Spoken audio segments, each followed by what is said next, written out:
M Ready, serbisyong totoo ng GMA News.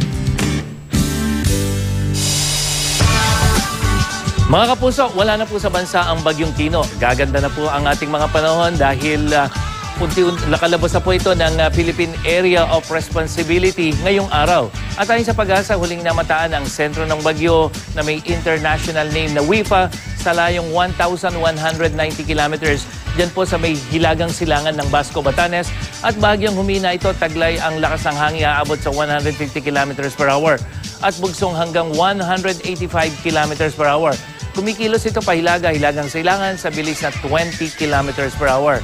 At sa track ng Weather Central, makikita ang bagyong WIFA na papunta na nga po dito sa may eastern part ng Japan bukas ng umaga. At ayon sa Pag-asa, ang Intertropical Convergence Zone o ITCZ ang siyang nakakaapekto ngayon sa Mindanao na maaaring magdala ng hanggang katamtamang pagulan.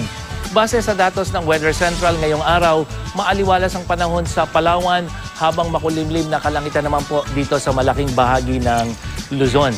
At sasama na ito ng mahihinang ulan o di kay thunderstorm, lalong-lalo na pagdating ng hapon o gabi.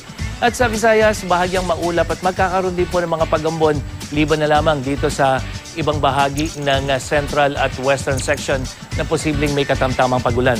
Makararanas naman hanggang sa katamtamang pagulan sa malaking bahagi ng Mindanao. Liban sa malaking bahagi ng Mindanao, Zamboanga Peninsula kung saan magiging bahagyang maulap lamang po ang kalangitan. Pinapayuhan ng mga mangingisda at may malilit na sakyang pandagat na huwag munang pumalaw o maglayag diyan po sa karagatang sakop ng northern and eastern seaboard northern Luzon at maging eastern seaboard ng central Luzon.